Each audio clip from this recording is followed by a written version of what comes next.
Well, welcome back to another episode of Kimmell and Cox, your source for all things entertainment. I'm Keith Cox. I'm joined, as always, by my good friend, Dylan Kimmell. Well, hello, everyone. Oh, my gosh. I am so excited for the topic of today's episode.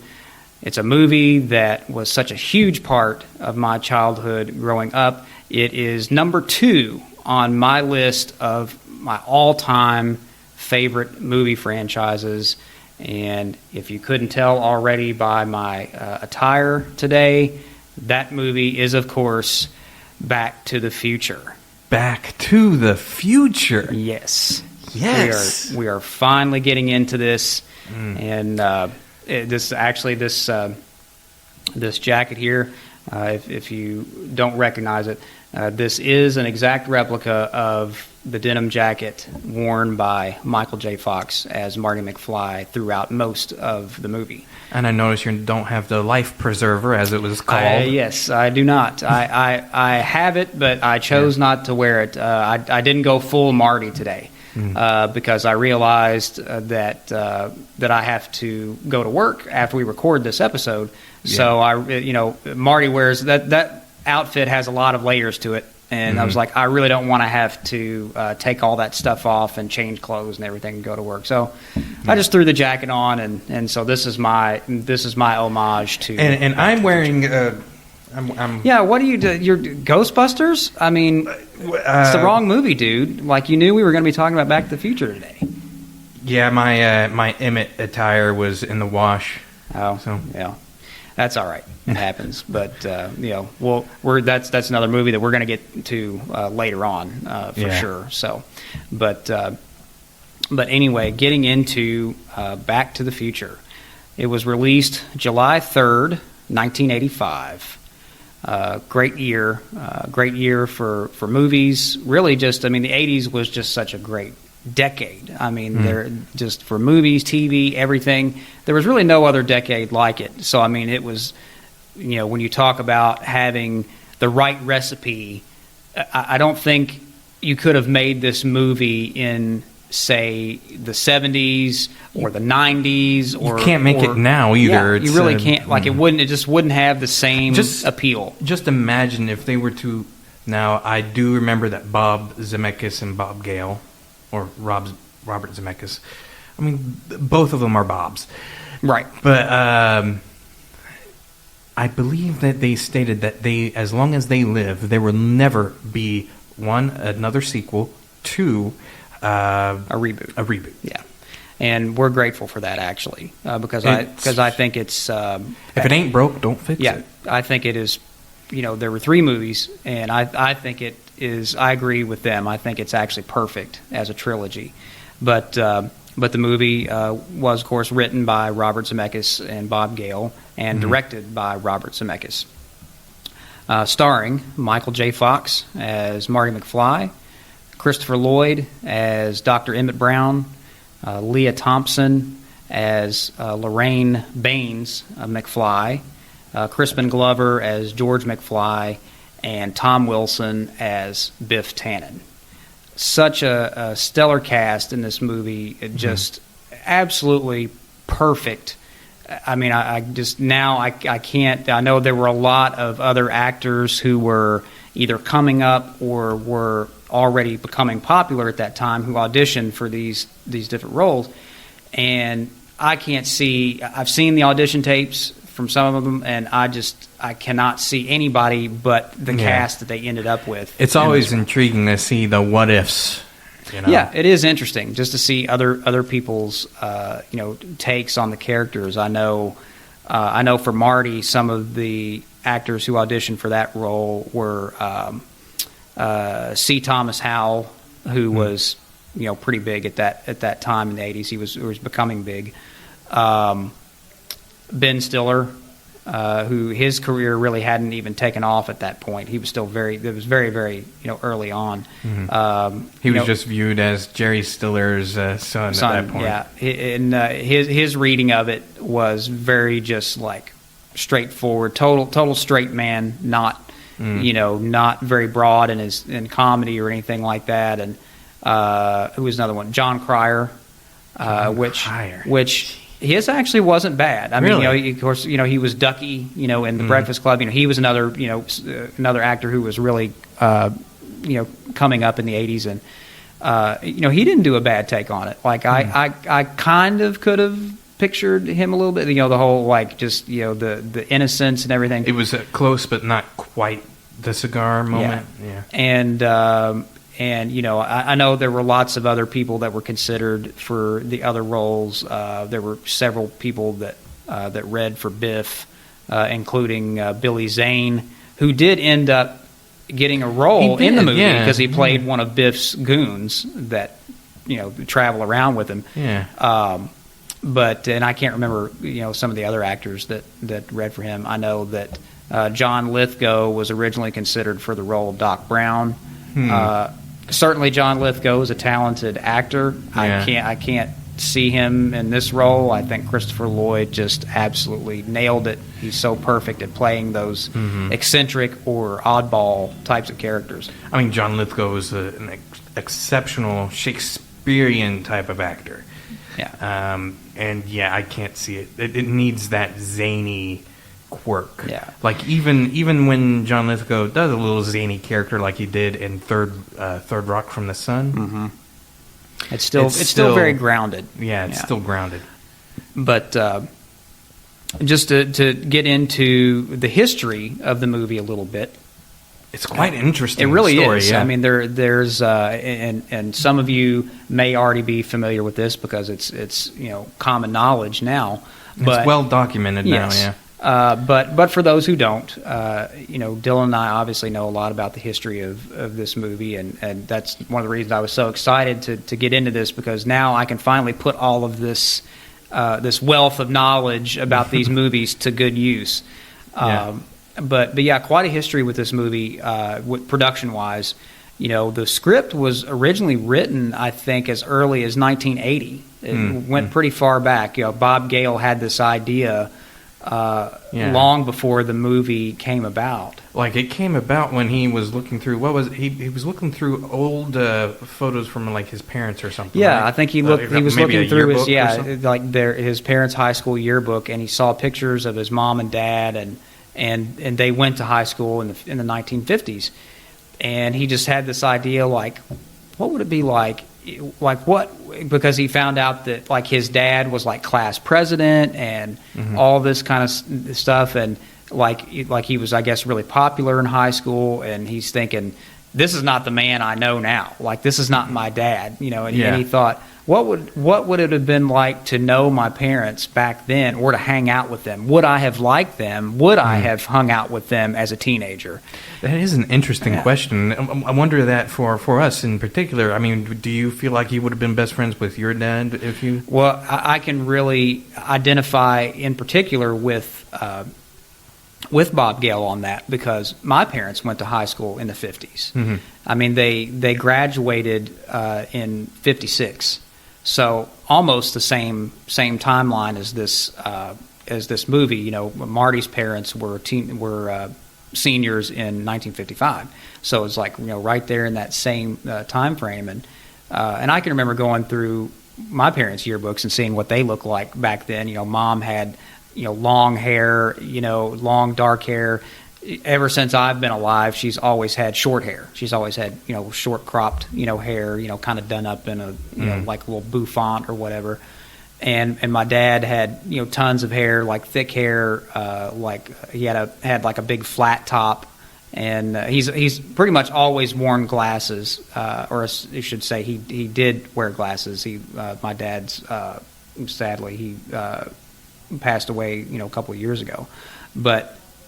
His glasses, we kind of reminded me a little bit of like Buddy Holly, it was like that style of glass, sort of like the horn rim glasses. Yeah.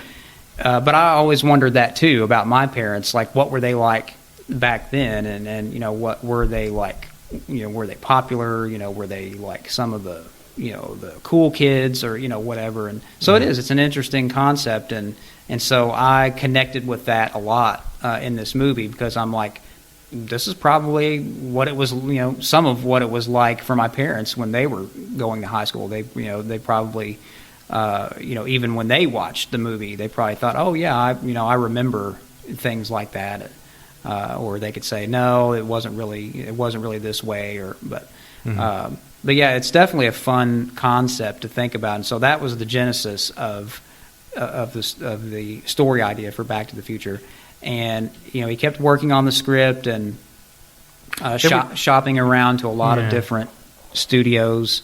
I never remember that when they were talking about the time machine, it wasn't always a DeLorean.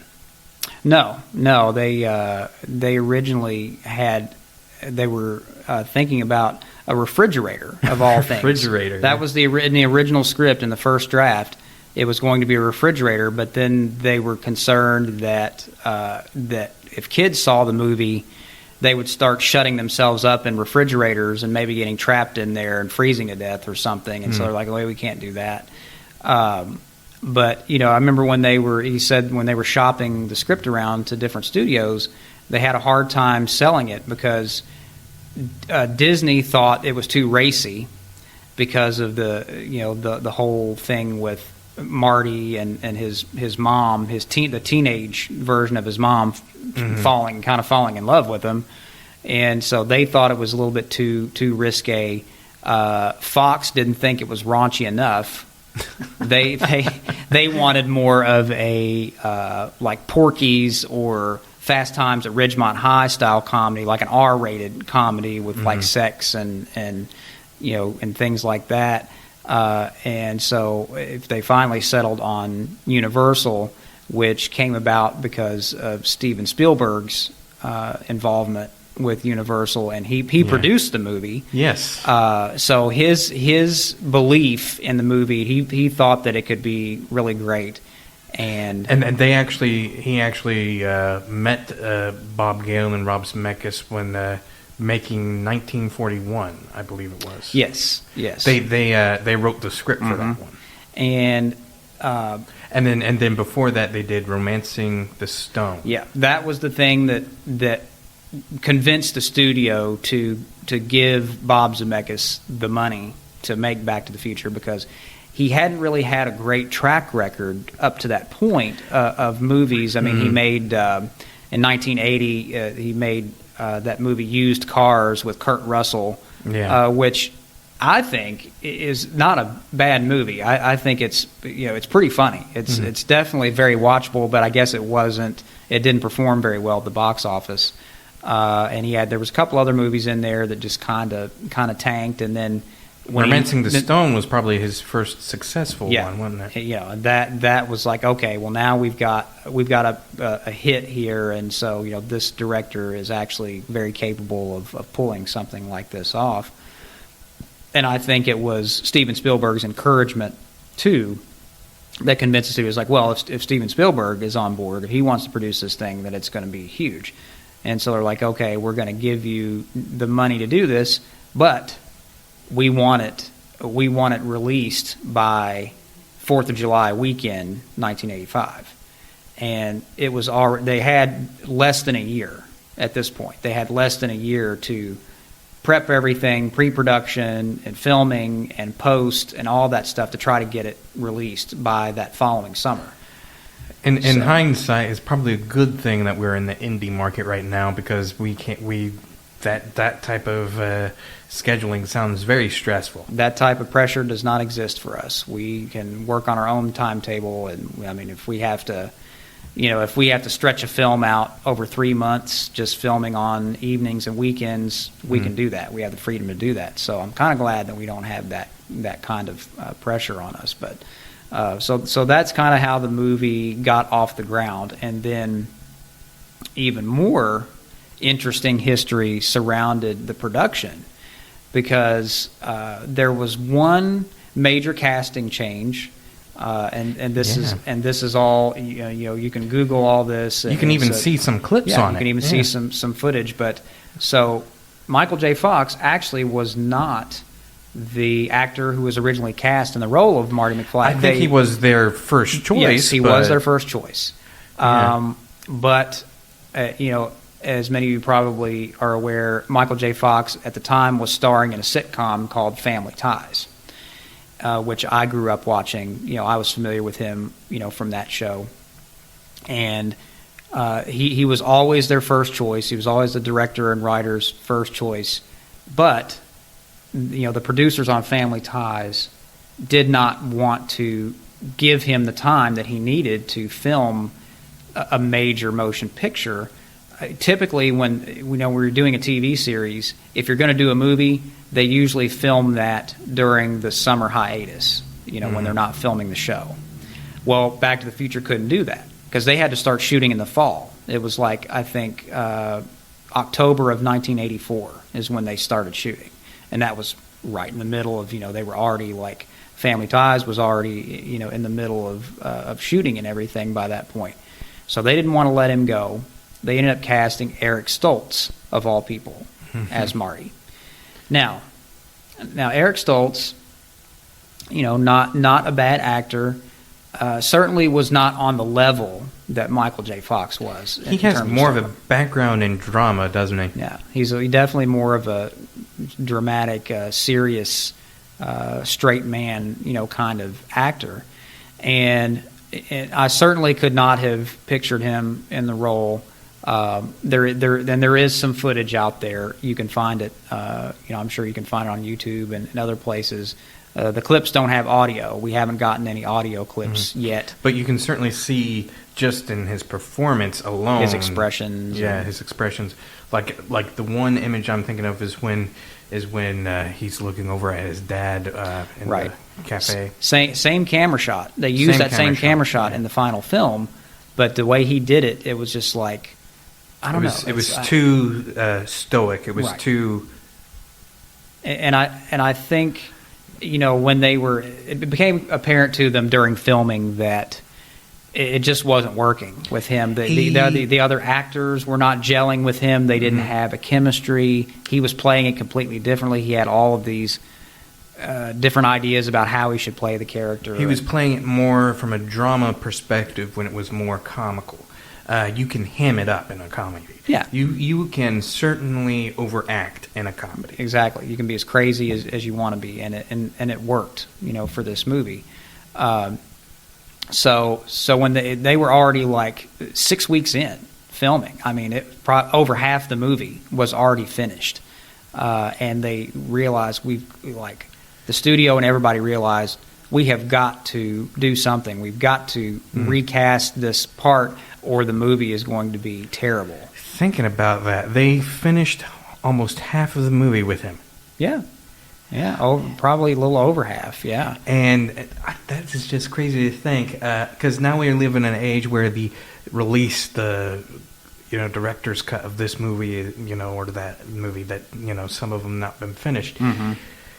I don't think anyone is hollering and, clamoring for a Eric Stoltz release of Back to the Future. Really. I know. I would like to see the footage if they ever will release that.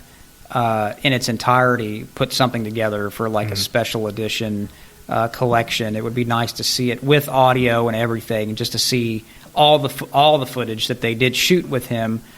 Just for shits and giggles, just to see what it was like. I'm sure it was disappointing compared to what we've got, but it would just be interesting to see. So when they realized that he wasn't working out, they were desperate. They're like, we've got to get Mike Fox, and so they went back to the producer on Family Ties, basically on their hands and knees and begging, like, you've got to let us have Michael because nobody else can pull this off like he can. And so I don't think that he actually that Michael saw the script the first time around. I don't think they even got that far. I don't think they even allowed him to read the script. This time they did, and he was like, I love this. I want to do this. And so the deal they made was, okay, you can have him, but you can only film with him on evenings and weekends when we're not shooting Family Ties. The level of compassion that Michael J. Fox had for just this one role. Oh, yeah. I mean, he recognized, I think he saw the potential in it. He knew how great this could be because, he had done some movies prior to that, but just nothing on the level that Back to the Future ended up being. And man, I mean, you talk about a hectic schedule. I mean, he was literally like they would wrap up filming on Family Ties. He would get in the car. They had they had it was like a station wagon with pillows in the back. They like laid the seats down. He would literally hop in a car, go to sleep on the way from the Family Ties set to the Back to the Future set, and then they would start filming. They did a lot of the night scenes like during the week, and then for the scenes that required daylight, they would film those on the weekends. And so he was basically not getting any sleep. I remember talking to someone about that. I forget who it was, but saying how, because I was on set one day and I only had 1 hour of sleep, and someone said, well, the reason why you don't seem tired while doing that is because you're doing something you actually love, and you're going to be adrenaline takes over. Yeah. And Michael himself even says to this day that he really doesn't have a lot of recollection of the filming of the first movie, because he was almost like a zombie. Like he said he didn't realize that his performances were coming across as good as they were on camera, because he felt exhausted, but he was just, he just did it. He got in there and did it. And he said, but a lot of it was kind of a blur because it was just crazy. But that's dedication right there. And the fact that the movie still turned out as wonderful as it did, knowing that, that he was going through that, it's pretty unbelievable. So yeah, I mean, crazy start to the filming of the movie, because they started shooting in October of '84, and he didn't come on until January of '85. And I want to say they wrapped up filming, I want to say it was around April of '85, and then the movie was released in July. So they only had a few months left to edit and post, and that is very busy for even the special effects artists and everything. I'm like, my goodness, you only have so many. Yet they still did a pretty phenomenal job with the special effects too. Yeah, considering the amount of time that they had to work with there. I believe the special effects still hold up today. Like honestly, all in the first one, and the second one, third one, all of them. Like the first one there, the special effects. I cannot think of a scene where it was like, oh wait, they messed up right there. This could look better today. No, because most of them were practical effects too, weren't they? It was either practical effects or optical effects, because you didn't have CGI in those days. So, for visual effects like lightning and things like that, they had to do it optically, where they used they maybe use some animation or put animation like in behind a plate or something like that, and insert it into the film. And so it was, I think, really seamless how they pulled all that off. But so what was? Do you remember the first time that you saw the movie? What was your experience? I do. So at the time, my dad was married to this one woman in Versailles, and I remember maybe it was one morning before going to school, or maybe it was after. I just found a couple of different VHS tapes. There was The Sandlot, and then there was this one that caught my eye called Back to the Future.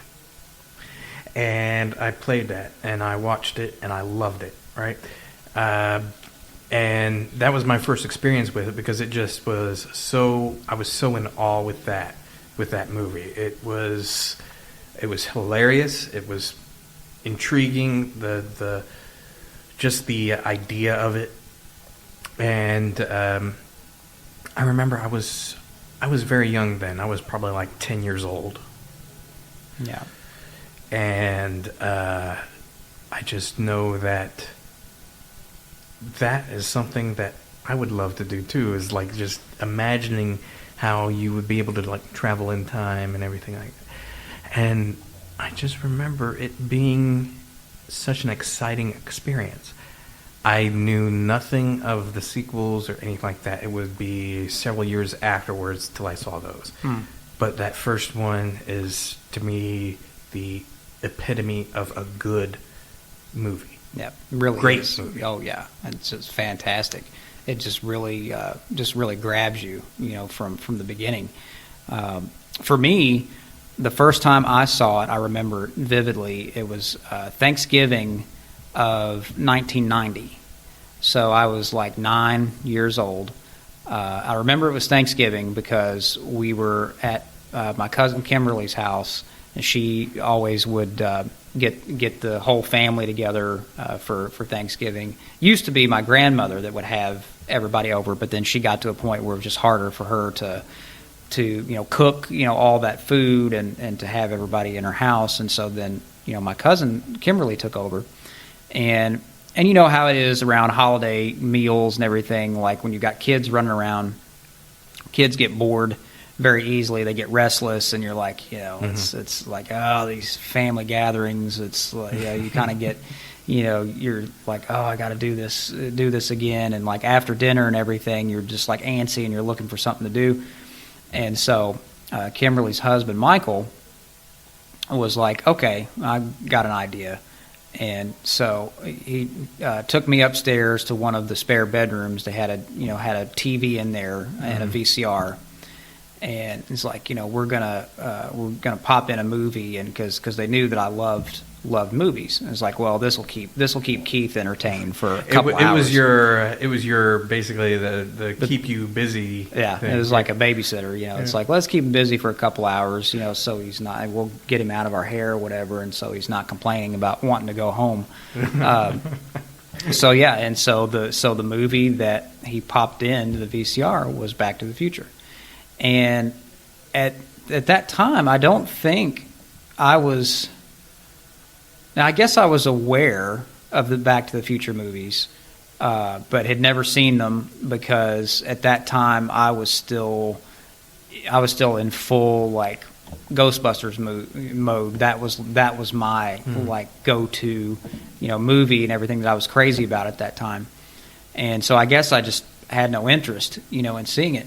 But from the very beginning, I was interested, and then when they got to the scene at Twin Pines Mall where Doc reveals the DeLorean time machine to Marty, like the moment that the car started backing out of the trailer, like that was the point where I was like glued to the movie, for the rest of the time. This big giant spaceship coming out. Well, it was just so cool. Yeah, it was just so cool. It was like it was like homemade looking, like because obviously Doc Brown built this thing, in his garage, but it was also sleek and sporty looking, and I loved cars. I mean, a lot of the movies that I enjoy so much have a car that is either a central part of the story or there is or it's at least highly like customized and it's like very memorable. The cars almost become a character in the movie in themselves. Yeah. Like I can think of several different cars that you particularly really love.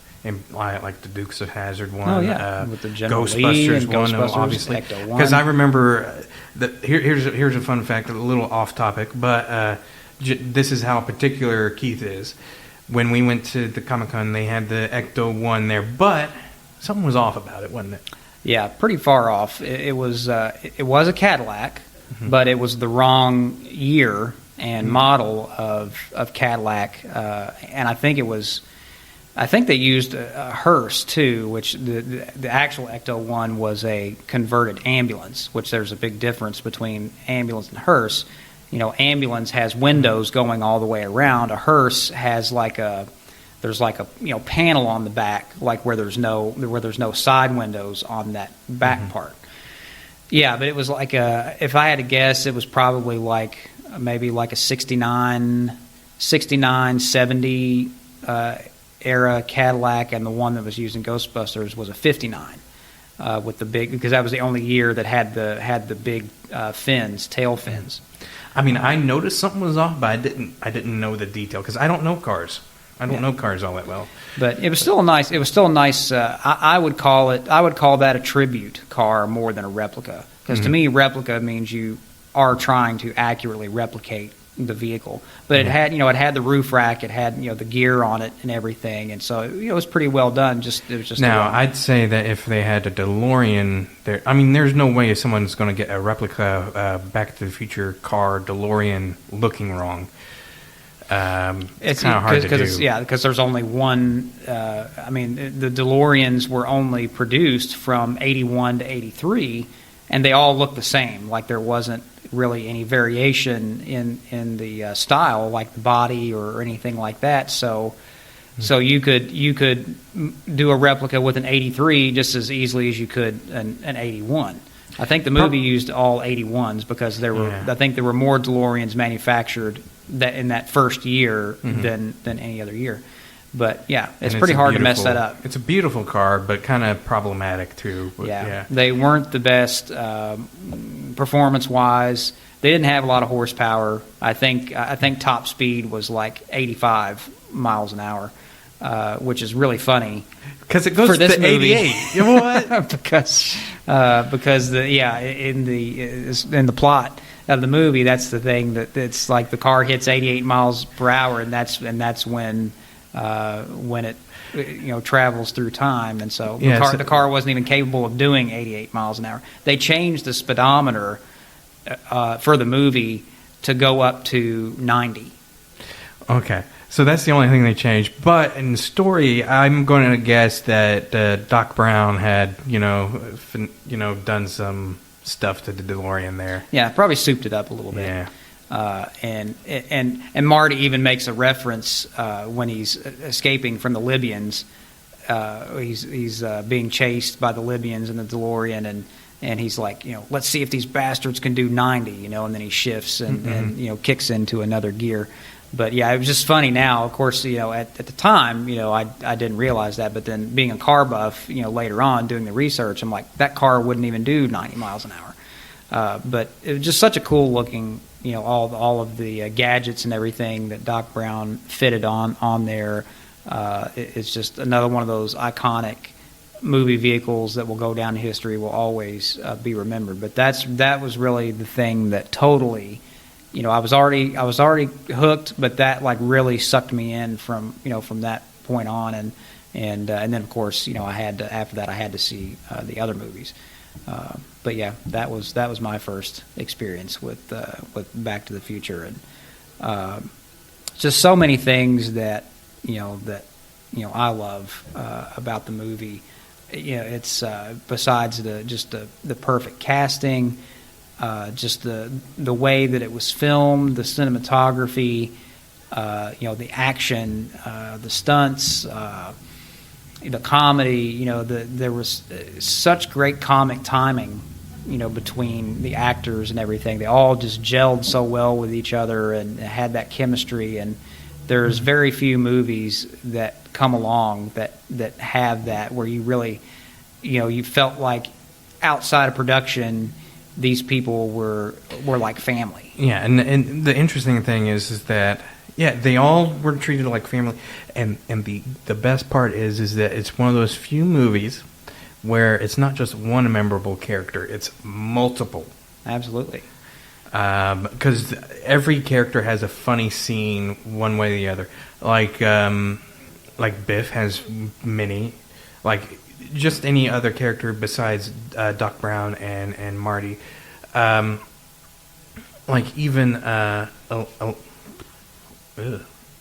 even the mother. Oh, Lorraine. Lorraine, Leah Thompson had that girl next door quality, that sweet, very sweet quality to her, and I think that's one of the reasons why they cast her. And Crispin Glover playing a weirdo. Oh gosh, so he's really good at that. That's not a stretch for him at all. Because I seem to remember them having like difficulties with Crispin as well. Yeah, there was a lot of history with that too. Crispin, has become notorious in Hollywood for being very eccentric, and he really invests himself in the roles that he plays. I mean, he just really puts himself into it, and he had some weird ideas about. He wouldn't be on cue sometimes. Yeah, he had some weird ideas about the way he should portray George McFly, because in the beginning of the movie, he's a typical nerd, very nerdy character, hair slicked back, thick black frame glasses, very very soft spoken and meek in the way that that he talks and his mannerisms and everything, and he almost talks in like a whisper. It's like well now son. It's like a whisper, and it's not only that, but he's kind of like talking through his nose. It's very nasally voice. And then he has that. And then he has that unforgettable laugh, when something is like really hilarious, and he's like,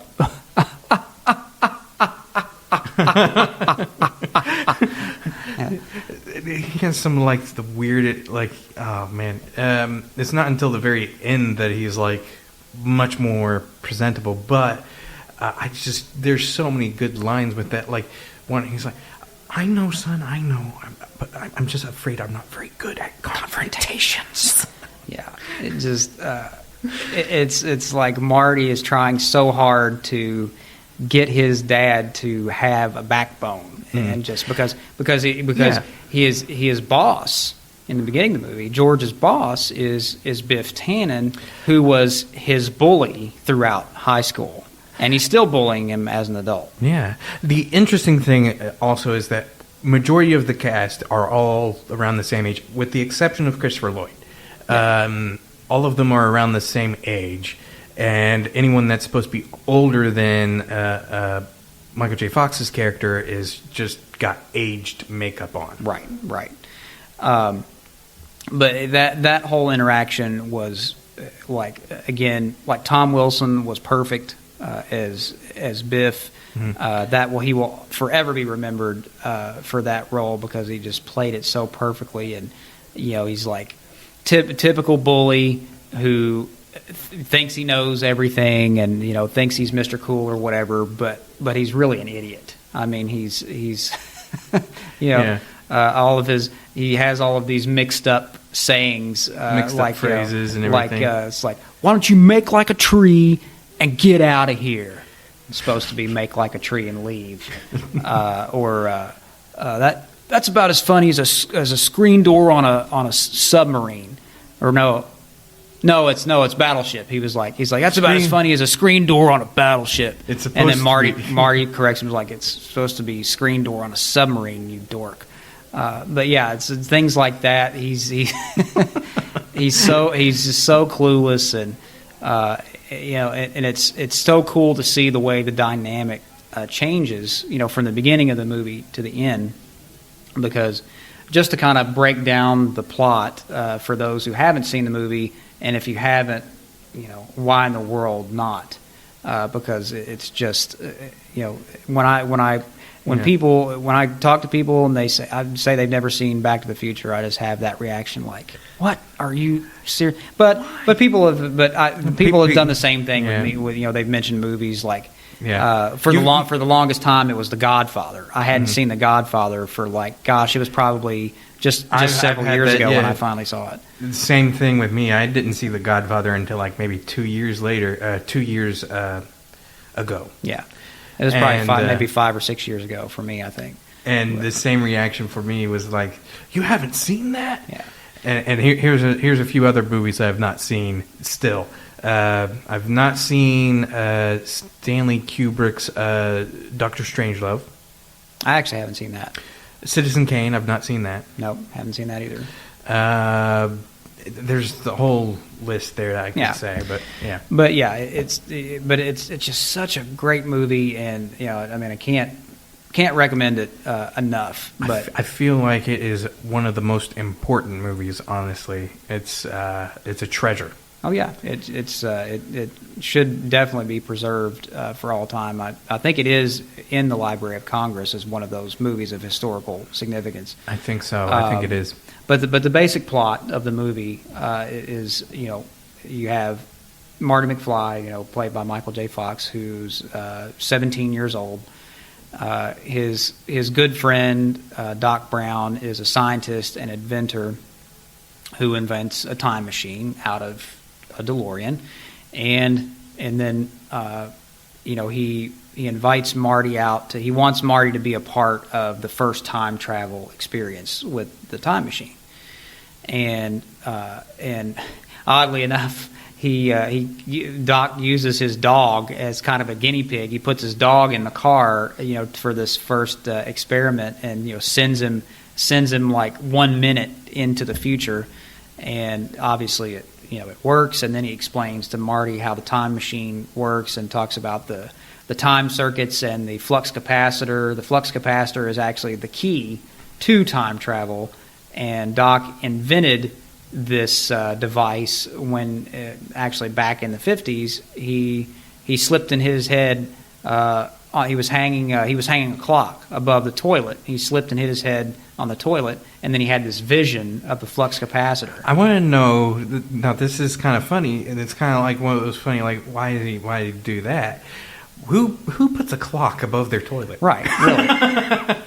Because if you're on the toilet, you can't see it. So, I don't know. But it's it was just kind of funny, how all that came about. But it's one of those jokes where they don't actually lean in on it. It's for the audience to be like, wait a minute. They just leave it. They just leave it right where it's at. They just, the audience kind of. And I think that's brilliant. Yeah, it is. It's like the audience can make the joke for themselves. And that's where they don't play down to the audience. They don't treat the audience as dumb. They're like, our audience is smart enough to figure out the joke behind this without us having to hit them over the head with it. But so he invents the flux capacitor, and then it wouldn't be, of course, until years later when he puts it in the DeLorean. And we also learned that a big component of time travel is nuclear energy, because the internal combustion engine on the DeLorean runs on gasoline, but the time circuits, the flux capacitor, those are fueled by plutonium, which is not exactly easy to come by. And he actually did something pretty illegal there to obtain it. He stole the plutonium from a group of Libyan terrorists, in which they end up catching up to him when they realize what's been going. He kind of tricked them. They wanted Doc to build them a bomb, and so he basically tricked them and just built this bomb casing that was just filled with used pinball machine parts. And when they finally figured things out, they come after Doc. They shoot him, actually kill him. Marty hops in the DeLorean to escape from the Libyans, takes off, forgetting that Doc, as he's recalling how he invented the flux capacitor, he's showing Marty how the time circuits work, and he lands on a date in 1955, which was the day that he invented time travel. But Marty, as he's speeding away from the Libyans, getting faster and faster, he's not realizing that the time circuits were left on that date. And so, he hits 88 miles an hour, and the DeLorean immediately transports him into 1955, which is, the year that his parents were seniors in high school, and he runs into them, and then chaos starts to ensue because, Doc, he finds Doc in the past because he needs Doc's help to get him, back. That's where the name Back to the Future comes from. He needs Doc's help to get him back to his time, to the future. It's one of those classic parts where they actually say the title of the movie. He's like, "We'll send you back to the future." And then he just kind of pauses on it and is like, he's thinking about that line, like, that's really good. And then Marty interrupts him, and that was another like hilarious moment, because most movies don't like to do that, because it's so on the nose to mention the title of the movie in the movie, but it worked for that scene. It works because almost everybody is overacting. Right. Not almost, everyone's overacting. But for a movie like this, it works perfectly. And so he.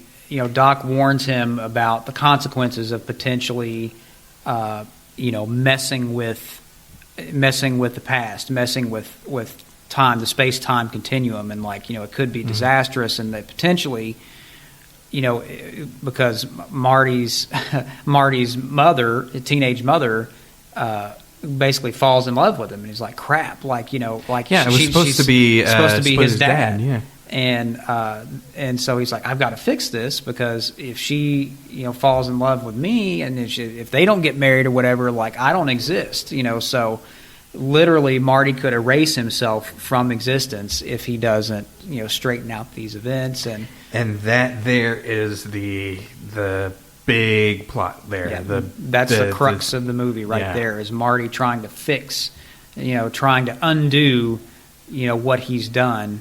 And of course, it all works out in the end. The big problem is that the other problem, in the movie, is that Marty could end up being stuck in the past forever, because Doc explains to him, that plutonium might be more readily available in the future, but in 1955 you can't just run to your corner drugstore and find plutonium. Which is funny, because he actually stole it. Yeah, he stole it in the first place. And so he says, the only thing that can replicate the 1.21 gigawatts of electricity needed to create that reaction, to send the time, is a bolt of lightning. Yeah, and it must be said, gigawatt. He mispronounces the word. It's gigawatt. Yes, it is actually a gigawatt. What the hell is a gigawatt? Right. It was one of those oversights that they just like, we're just going to let that go. Yeah, that's another moment of them just saying, like, yeah, just keeping it to the audience to interpret that. Yeah. 1.21 gigawatts. Yeah. Gigawatts actually sounds funnier to me. I mean, certainly, when you think about words that sound humorous. I imagine a lot of children, after hearing that, said gigawatt instead of gigawatt after that. Oh yeah, I'm sure I did for a long time before I knew how it was supposed to be pronounced. But now it makes sense, because you think about computers and gigabytes. Like giga is a measure of well, it's kind of like that one word that people keep on having arguments over. Is it GIF or GIF? It's GIF. It's GIF. I mean, it's a graphic image frame or whatever the last word is. I forget, but it's graphic image. Yeah. So but like I said, for the movie, it was perfect, and it just so happens that we learned this in the beginning of the movie, that that a bolt of lightning struck the clock tower in downtown Hill Valley on a very specific date and time, and they know the time because the clock stopped when the lightning hit the clock tower, and the clock had never worked since. And he actually Marty has the pamphlet that he was given when back in his the flyer time. Yeah, save the clock tower. He just waves it. She just waves it in his face, while he's basically just blocking him from getting a kiss. And he finally is just like, she's going on, and and he's just like, okay, just give me the flyer, give me the damn flyer. That's like kind of what's going through his mind. But so all these devices, set up the big climax for the movie, and basically he has to time it where Doc rigs up this lightning rod, attaches it to the DeLorean, and has this cable running across the street. His expressions during that, Christopher Lloyd's expressions when all this stuff starts going wrong. It's so great, because he has these wonderful big eyes where most people can only bug out their eyes so far, but it's almost like a cartoon where it's it's one thing after another. The cable disconnects. He has to climb out onto the clock tower and try to reconnect the cable. And doesn't it disconnect again or somewhere? It does. Yeah. He gets it connected on that end, up near the top, and nearly kills himself in the process because he falls, and he's just hanging on by the cable.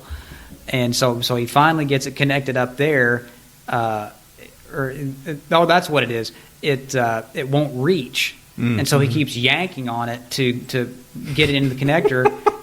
But in the process of doing that, he disconnects the other end, like he gets it connected, and then he's like, and then he looks down and realizes that the end that's on the street has come disconnected, and then he just has this moment where he's like, oh, he just lets out this scream and like, oh my God, because Marty is already like traveling full tilt in the DeLorean towards the cable, because they have to time it perfectly where the lightning rod has to strike the cable just at the moment the lightning passes through it, so it will send him back into the future. Obviously, it all works out. The entire ending, there's timing issues. Like, if he doesn't get his parents to kiss, he's a goner. If he doesn't get the DeLorean to start, he's a goner. Right. If he doesn't hit that cable at exactly the right moment, he's going to be stuck in 1955 for the rest of his life.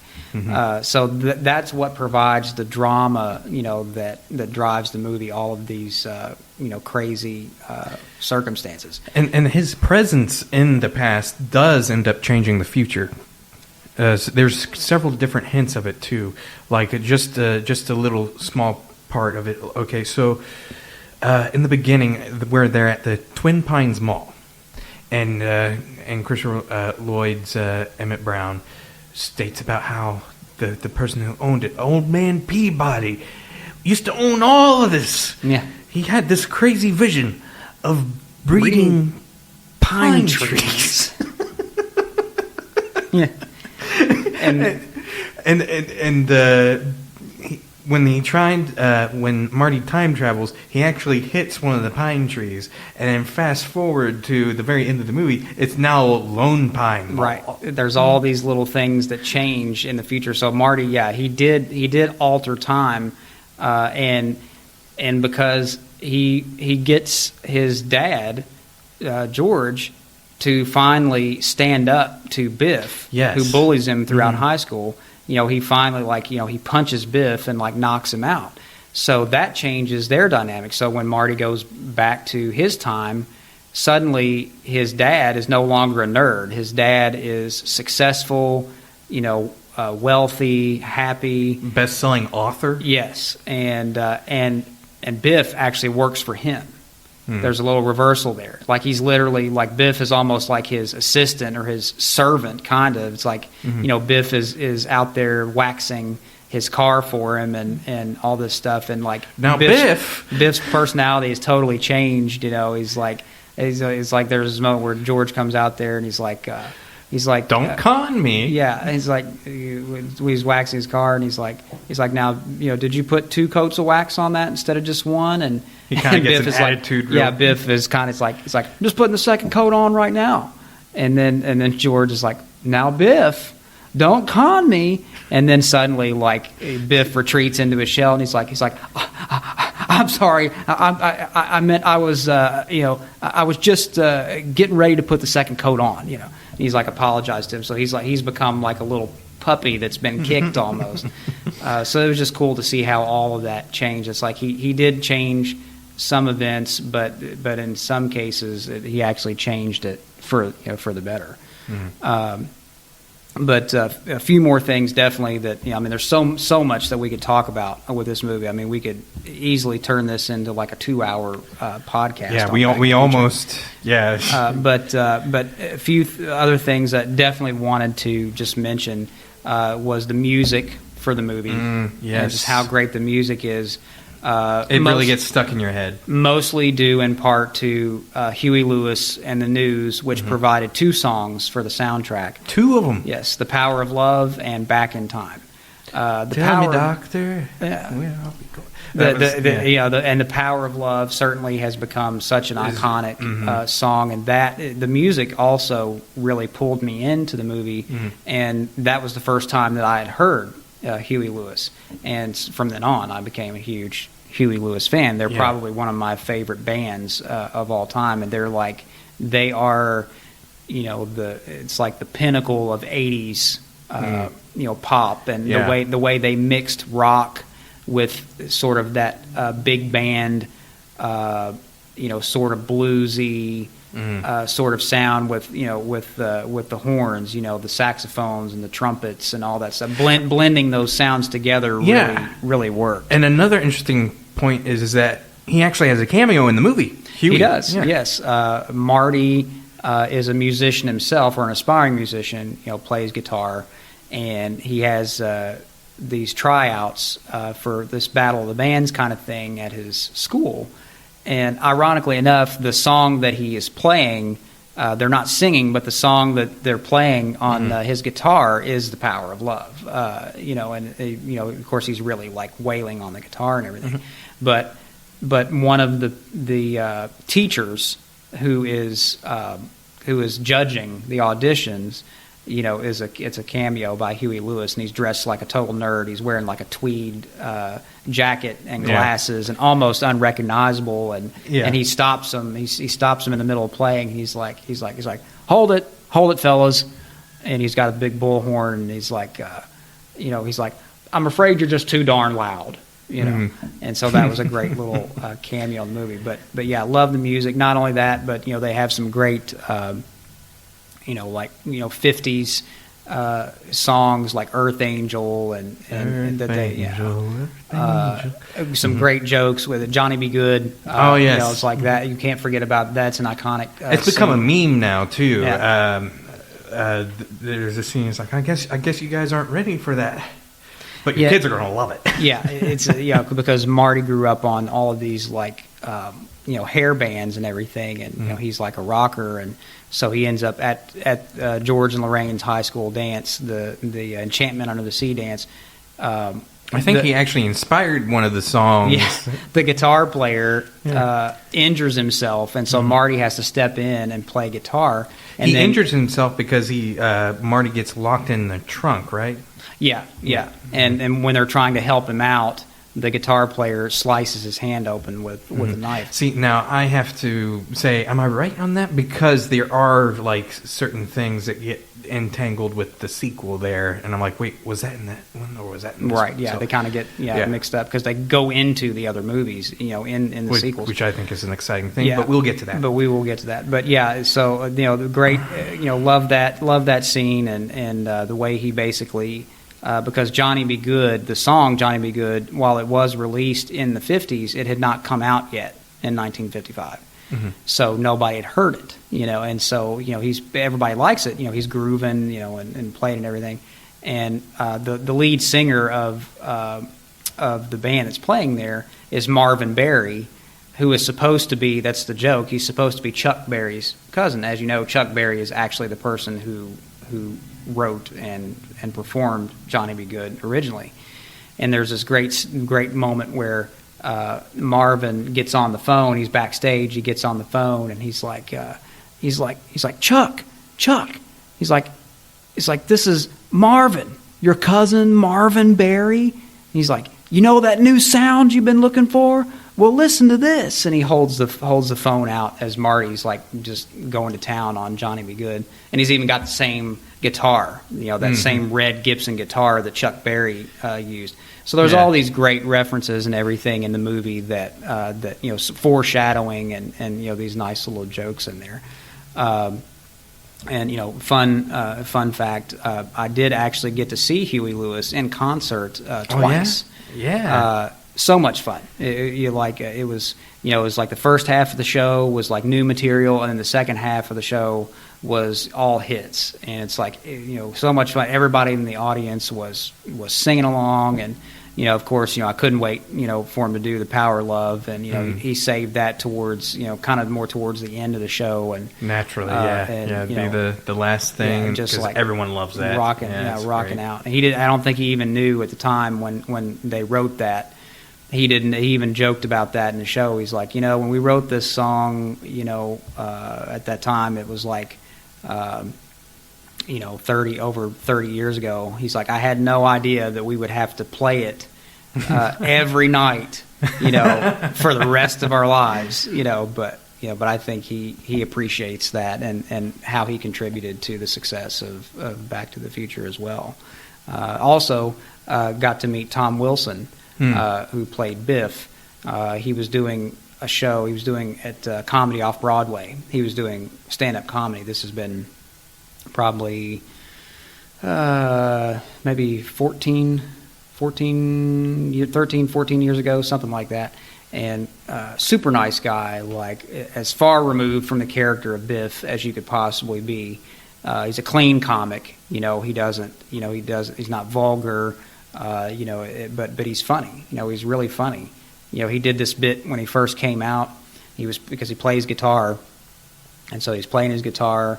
And every time he would come up to the microphone and open his mouth like he was about to start singing, and then he would like back away, like he kept teasing the audience. And he did that like 3 or 4 times, and then all of a sudden he starts like making this this choking motion, and from like out of nowhere, I don't know where in the world he was hiding this thing, but he brings a golf ball up out of his throat and spits it out into the front row. And so it was like that was the gag, was like he had the golf ball, you know, in his throat the whole time, and that's why he couldn't sing, because the golf ball was stuck in his throat. That's great. But super nice guy, was really great to meet, and you know, he actually gave me a hug. You know, the person that went with me to see the show, you know, asked him, it's like, don't you think he looks a little bit like Michael J. Fox? You know, talking about me, and he kind of looked me up and down. He's like, yeah, maybe a little bit, you know, everywhere except the wallet. You know, it's like, you know, yeah, it's pretty good resemblance there, except the wallet, meaning that, you know, Michael J. Fox is rich, and you know, but yeah, that was a really fun experience. But yeah, you know, it just, Back to the Future for me is just one of the best movies of all time. It has been argued by many that it's a perfect film. Mm-hmm. I don't know that it's perfect. I mean, no movie is perfect. Yeah, there's gonna be goofs. There's gonna be hiccups somewhere along the lines. But for near perfect, maybe. I was gonna say for me, it is a damn near perfect movie. So in that sense, I agree with that. And yeah, because I'll often think about a movie like that and think, now, what could you do to improve upon it?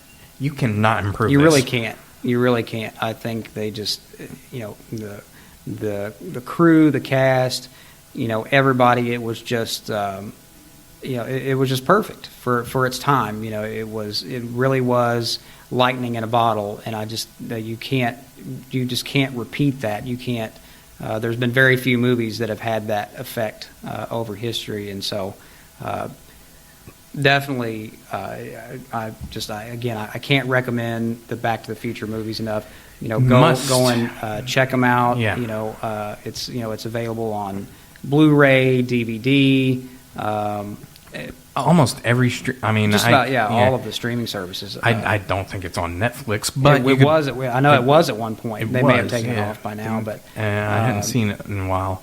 And if you're interested in finding out more behind the scenes stuff, I mean, there's documentaries. There's several documentaries, actually, I think. Oh, gosh, yeah. And actually, there is a new documentary coming out about Michael J. Fox. Yes.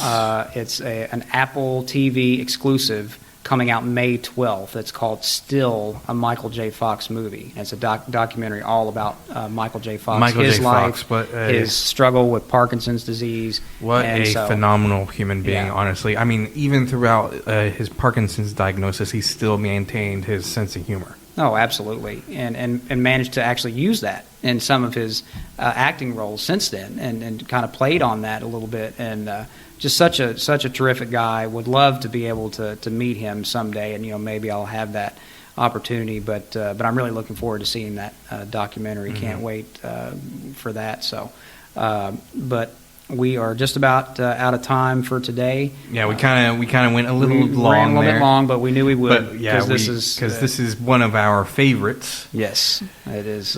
It's you really can't do it justice without really kind of diving into it. And I have to say, this is probably like one of our top favorites, honestly. So we were going to ramble on. Anytime that absolutely. it's our top favorite, we're going to probably ramble a lot.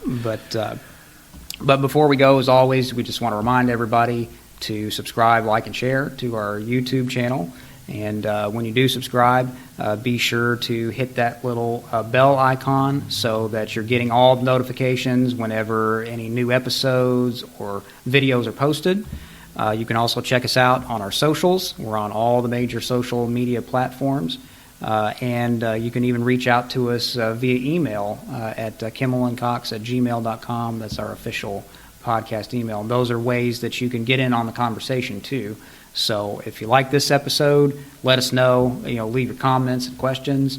Let us know what you'd like to see in the future. Let us know if you're enjoying the podcast, because we're always looking for ways to improve. And so we look forward to that feedback. We're good or bad. Let us know what you think. And also be sure to check out our Patreon page, which is a good way for you all to support the podcast by contributing to that. And there's some really good stuff on there. I'd check it out. Yeah, and some exclusive things on there too. Some exclusive clips that you cannot find anywhere else.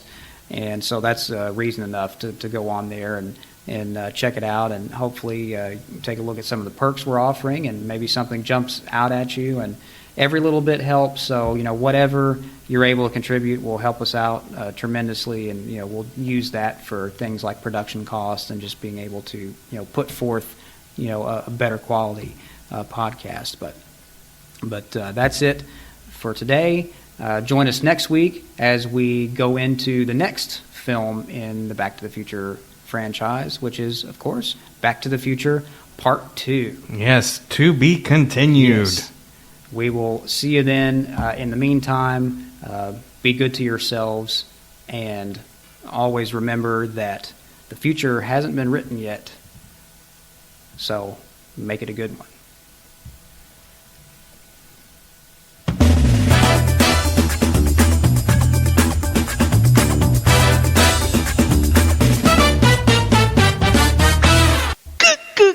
You dipstick.